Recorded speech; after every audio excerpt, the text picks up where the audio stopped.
sempre foi parecida com isso. Vamos lá. A questão da desconfiança, suspeição ou crítica às urnas não é algo privativo meu. Eu poderia citar vários.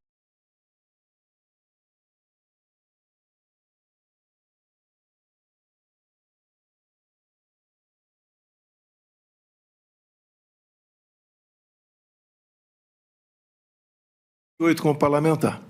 A minha retórica sempre foi parecida com isso. Vamos lá. A questão da desconfiança, suspeição ou crítica às urnas não é algo privativo meu. Eu poderia citar vários nomes, citaria apenas alguns aqui. O senhor Flávio Dino, em 2012, quando ele perdeu a eleição, ou 2010, quando ele perdeu a eleição para o governo do Maranhão. Ele diz, eu teria um vídeo, mas foi indeferido o pedido, mas no vídeo está o seguinte: hoje eu tive a oportunidade de ser vítima de um processo que precisa ser aprimorado, ser melhor auditado, que é o sistema das urnas eletrônicas. E depois, o senhor acredita que houve fraude? Houve várias modalidades. Palavra do senhor Flávio Dino.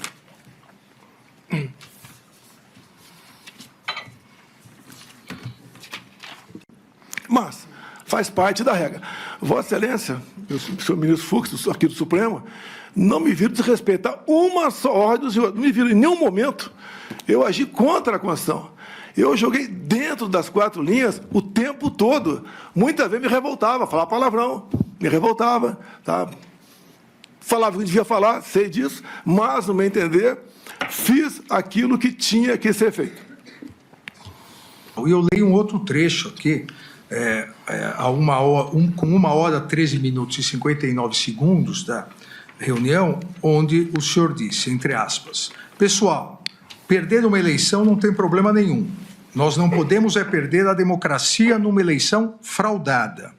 Olha o Fachin, o cara não tem limite. E não vou falar que o Fachin está levando 30 milhões de dólares. Não vou falar isso aí.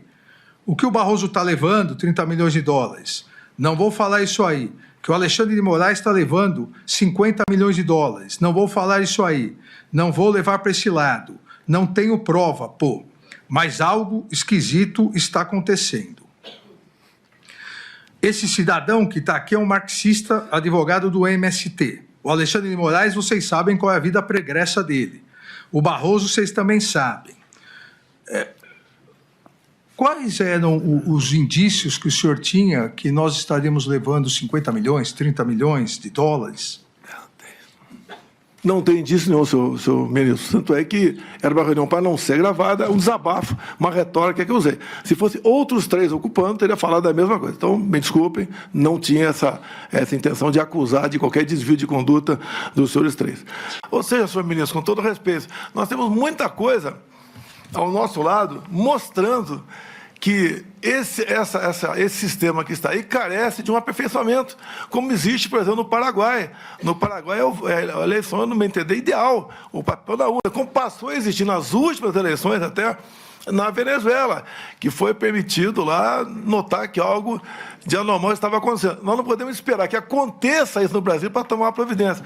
Me permita aqui, eu estou baseado, as minhas críticas, eu posso ter exagerado na forma, na entonação, mas na Associação Nacional dos Peritos Criminais Federais, não sou eu que, da minha cabeça, se bem que acredito, com todo respeito, pela imunidade parlamentar, pelo fato do parlamentar ele poder usar das palavras, voto, à vontade, eu poderia lá atrás, como sempre falei isso aí, talvez esse vício eu tenha trazido para o Poder Executivo. É acusação de fraude nas urnas eletrônicas e parcialidade da Justiça Eleitoral. Foi exatamente isso que o senhor fez? Presidente, em 2016, a senhora Dilma Rousseff reuniu-se com embaixadores. O assunto foi outro, mas ela se reuniu com embaixadores, que é uma política privativa do chefe do Executivo. 2 meses antes dessa minha reunião com embaixadores, o senhor ministro Fachin também se reuniu com embaixadores. E a ênfase foi que, tão logo o TSE concluísse a apuração, os respectivos chefes de Estado deveriam, então, reconhecer o ganhador. Essa é a norma, é a regra, só que me causou surpresa. Daí eu convidei os embaixadores para mostrar o inquérito 1361. E, com todo respeito, mesmo que seja um outro foco, um inquérito, tá? Após a minha conversa com embaixadores, no dia seguinte, ser classificado como confidencial, a gente fica um pouco surpreso com isso. E, obviamente, não foi de agora, não foi enquanto do então presidente Jair Bolsonaro.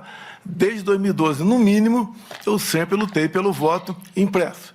Nós estávamos na iminência de aprovar uma PEC dentro da Câmara dos Deputados que tratava do voto impresso. A autoria da deputada Bia Kicis, o relator era o deputado Felipe Barros. Quando, então, o senhor ministro Barroso foi lá para o parlamento, conversou com lideranças, no dia seguinte foram trocados os componentes da comissão especial, nós perdemos a votação na comissão, depois o presidente resolveu levar para o plenário, ganhamos, mas não com voto qualificado. Então, essa questão do voto impresso é uma coisa minha desde há muito tempo, como foi do Flávio Dino, como foi de outras personalidades, a mais variada possível, a maioria de esquerda. Então, se eu exagerei na retórica, devo ter exagerado com toda certeza. Mas a minha intenção, meu objetivo sempre foi mais uma camada de proteção por ocasião das eleições, de modo que evitasse qualquer conflito, né? Qualquer suspeição. O sentimento de todo mundo é que não tínhamos mais nada que fazer. Se tivesse sido feito alguma coisa, seria lá atrás, via Congresso Nacional. Não foi feito, então tínhamos que entubar o resultado das eleições e poder até a Vossa Excelência perguntar por que não passou a faixa. Eu não ia me submeter à maior vaia da história do Brasil. Só de concordar comigo. Eu me submeter a um... mas eu não iria perguntar para o senhor. Não, eu sei que o senhor ia perguntar. Mas seria uma explicação. Porque alguns dizem que muita coisa aconteceu porque eu não passei a faixa. Não passei porque não me submeter a passar a faixa para esse atual mandatário que está aí. Que foi levar estudos sobre o artigo 142 e uma minuta de decreto com considerandos, uma minuta que previa a quebra da normalidade democrática? Para tratar de minuta, não. Eu lembro que ele esteve lá, foi várias vezes teve no Alvorada, foi uma vez só não. Raras vezes conversei com ele. Ele não é a pessoa adequada para tratar de minuta, seja qual for. Ele que o senhor diz? O Felipe Martins. Felipe Martins. Se bem que eu digo uma coisa, né? Quando se fala em minuta, dá a entender que é uma minuta do mal. Da nossa parte, tá? Quando se fala em minuta do mal, conspiração, né? Eu sempre tive o lado da Constituição.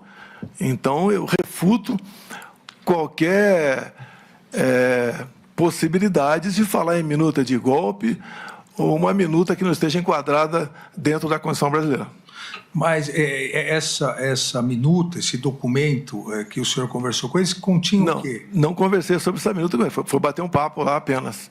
Teve um padre presente também, não lembro o nome dele. Era comum padre, pastores ir orar lá na Alvorada, certo?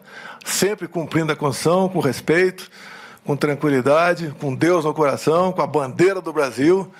E fizemos a nossa parte ao longo de 4 anos. Por isso, uma aceitação grande, né? Acredito eu, em especial as viagens que eu faço pelo Nordeste, pretendo na quinta, sexta, sábado, estar no Rio Grande do Norte, visitando aí uns 8 municípios. Se o senhor me permitir, logicamente, eu posso mandar umas imagens para o senhor, como é que o povo nos trata a gente na rua. Tá? Eu declino. Declino, sim, senhor. Posso fazer uma brincadeira? O senhor que sabe. Eu perguntaria aos seus advogados antes. Eu gostaria de convidá-lo para ser meu vice em 26. É isso aí. Eu declino novamente. Meu ministro, desculpa aqui. O melhor de mim, sofri muito, minha família sofreu muito. O senhor não imagina o que é trabalhar de domingo a domingo, raramente uma folga lá para o Guarajá para dar uma volta de jet ski, e sendo massacrado o tempo todo por grande parte da nossa mídia, porque não é que eu cortei a propaganda por maldade, é que eu tinha teto de gastos. Nenhum governo, o presidente Temer aprovou o teto de gastos, eu votei favorável ao teto de gastos, concordo, tá certo? Mas nem o presidente Temer teve o teto de gastos, porque passou para outro governo essa questão. E nós conseguimos segurar a economia graças a essa emenda da Constituição, que foi revogada ainda na transição, O senhor pode ver, foi revogado na transição. Na transição mesmo, os deputados não estão mais com o senhor. O senhor é presidente, mas o senhor está ali chupando um bagaço de cana o tempo todo. Ou seja, fizemos a nossa parte, demos tudo de mim. Se não fosse a campanha de Pix, que eu não fiz, eu não estaria como estaria sobrevivendo hoje em dia. 17 milhões, depois tem um pingado, chegou a 18 milhões de reais, e a gente gasta. Não pode trabalhar de graça. Então, se eu for, não teria como ajudar meu filho, está nos Estados Unidos também. É outra história isso aí. Ou seja, eu agradeço. Eu arrecadei mais dinheiro do que o Criança Esperança, inclusive, né? Senão que o pessoal gosta da gente. Mas eu, senhor ministro, do coração, fiz e dei o melhor de mim na presidência, mesmo não esperando se eleger presidente. Então, agi dessa maneira. Agora, por favor, doutor Paulo Gonet, eu não torci para o pior. Se eu torcido para o pior, não teria desmobilizado os caminhoneiros lá atrás.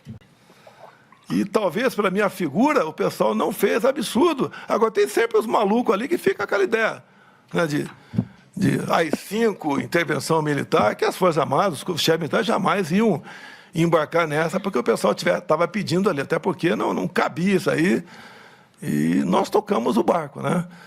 Então, me desculpa, respeitosamente, Vossa Excelência, não estimulamos nada de anormal. Doutor Procurador, agora, o senhor não se recorda da data, mas o senhor se recorda dessa reunião com o ministro Paulo, então ministro Paulo Sérgio, o comandante Freire Gomes e o almirante Garnier? Olha, o que foi conversado nessas poucas reuniões, que teve reunião para tratar de outros assuntos. Por exemplo, tratamos de GLO, porque os caminhoneiros estavam parando na iminência de parar sobre o que poderia acontecer com aquela multidão em frente aos quartéis. Então, teve assunto, teve reunião para tratar exclusivamente desse assunto. Conforme falou o Freire Gomes, talvez tenha sido nessa reunião, nós estudamos possibilidades outras dentro da Constituição. Ou seja, jamais saindo das quatro linhas. Como o próprio comandante Paulo Sérgio falou, que tinha que ter muito cuidado na questão jurídica, porque não podíamos fazer nada fora disso. Obviamente, a gente sabia disso. Em poucas reuniões, abandonamos qualquer possibilidade de uma ação constitucional. Abandonamos e enfrentamos aí o ocaso do nosso governo. Um pontapé inicial de nada. Fora daqui, a gente não tem mais o que fazer. E, rapidamente, foi decidido que nada mais podia fazer, tanto é que acalmou tudo e cada um foi cuidar da sua vida. É a segunda vez que o senhor fala isso, então acho que é importante esclarecer. O senhor está dizendo que a cogitação, a conversa, o início dessa questão de Estado de sítio, Estado de defesa, teria sido em virtude da impossibilidade de recurso eleitoral, é isso? Sim, senhor. Okay. Essa é a minha última pergunta, senhor ministro. O senhor sabe que o seu partido recorreu e perdeu, só para... Não, daquela multa, 22 milhões? Sim, perdeu no plenário do Tribunal Superior Eleitoral. Foi recurso apenas em cima da multa, então? Exato. Não do mérito? Não, de tudo. Senhor ministro relator, essa era a minha última pergunta. Eu gostaria de saber se o réu, se o senhor Bolsonaro entende que, pelo fato de não se conformar com uma decisão do judiciário, se isso se conforma com as quatro linhas da Constituição, convocar comandantes militares para debater o assunto. Olha, foi um convite. Por que comandante militar? Tem a mesma formação minha. Fizemos a mesma academia. Fizemos as mesmas escolas de aperfeiçoamento. E o militar, nas horas boas e ruins, estão contigo. Eu não tinha clima para convidar ninguém para discutir qualquer assunto. Sobrou a eles, né? Até como um desabafo ali, não entre nós, eu para com eles. E eu ouvi o Paulo Sérgio, ouvi o Freire Gomes, ouvi o Garnier, e não pude ouvir muito ali o Batista Júnior, porque ele pouco falava, quase nada falava, ele nem leu o que seria a tal da minuta que ele acusa, ele declarou que nem chegou a ler aquele assunto. Então, o militar é aquele